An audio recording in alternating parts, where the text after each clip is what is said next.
आज से लगभग 7 माह 29 दिन पूर्व बड़ी धूमधाम और तमाम दावों के बीच बजरिया अंडरपास का उद्घाटन किया गया था। लगभग 8 करोड़ 55 लाख रुपए की लागत से निर्मित इस अंडरपास को बुंदेलखंड के लोगों, विशेषकर बजरिया और चरखारी क्षेत्र के निवासियों के लिए एक बड़ी सौगात बताया गया था। वर्षों से भय और असुविधा का कारण बनी पुरानी रेलवे सुरंग से मुक्ति मिलने की उम्मीद में लोगों ने इस परियोजना का स्वागत किया था। लेकिन आज उद्घाटन के 8 महीने पूरे होने पर भी वही अंडरपास फिर से निर्माण कार्यों के कारण बंद है। सवाल यह है कि आखिर इतनी बड़ी लागत से बना ढांचा बार बार क्यों बंद करना पड़ता है? एक बार फिर अंडरपास काम क्यों मांगने लगा? 2 दिन पूर्व अनिरुद्ध कुमार ने अंडरपास का पैदल निरीक्षण किया और इसकी जमकर सराहना की। पूर्व में इसे भारतीय रेल का बेंचमार्क तक बताया गया था। लेकिन दूसरी ओर हकीकत यह है कि अंडरपास को फिर से 18 जून तक बंद कर दिया गया है और मरम्मत एवं अतिरिक्त निर्माण कार्य जारी हैं।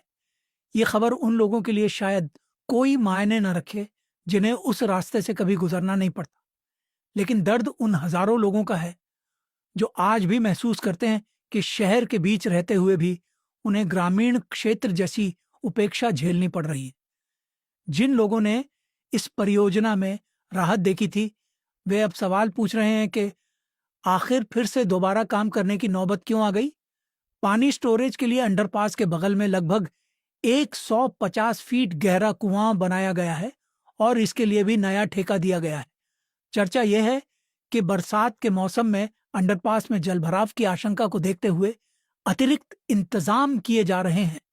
यदि यह सच है तो स्वाभाविक प्रश्न उठता है कि क्या परियोजना की मूल योजना और निर्माण में गंभीर खामियां थीं? मानसून दस्तक देने वाला है। आने वाली बारिश इस परियोजना की वास्तविक स्थिति जनता के सामने रख देगी। यदि पानी भरता है तो करोड़ों रुपए की लागत से बने इस अंडरपास की कार्यप्रणाली और निर्माण गुणवत्ता पर गंभीर प्रश्न खड़े होंगे। बुंदेलखंड के लोग वर्षों से विकास की उम्मीद करते आए हैं। दुख तब होता है जब विकास के नाम पर खर्च हुए करोड़ों रुपए के बावजूद जनता को बार बार असुविधा का सामना करना पड़ता है। लोगों के मन में यह भावना गहराती जा रही है कि उनकी समस्याओं का स्थायी समाधान करने के बजाय केवल दिखावटी उपलब्धियों का प्रचार किया जा रहा है। फिलहाल जिम्मेदार अधिकारी सब कुछ ठीक होने का दावा कर रहे हैं, लेकिन जनता जवाब चाहती है। आखिर उद्घाटन के बाद लगातार निर्माण कार्य क्यों? अतिरिक्त करोड़ों रुपए खर्च करने की आवश्यकता क्यों पड़ी? और यदि शुरुआत से ही सारी व्यवस्थाएं सही थीं, तो अब नई व्यवस्थाओं की बार बार जरूरत क्यों महसूस हो रही है? हम इन सवालों को उठाते रहेंगे क्योंकि यह केवल एक अंडरपास की कहानी नहीं है। यह जनता के पैसे, जनता के विश्वास और जनता की उम्मीदों से जुड़ा मामला है। भ्रष्टाचार, लापरवाही या गलत योजना की जो भी परतें होंगी, उन्हें सामने लाना लोकतंत्र और पत्रकारिता दोनों का दायित्व है।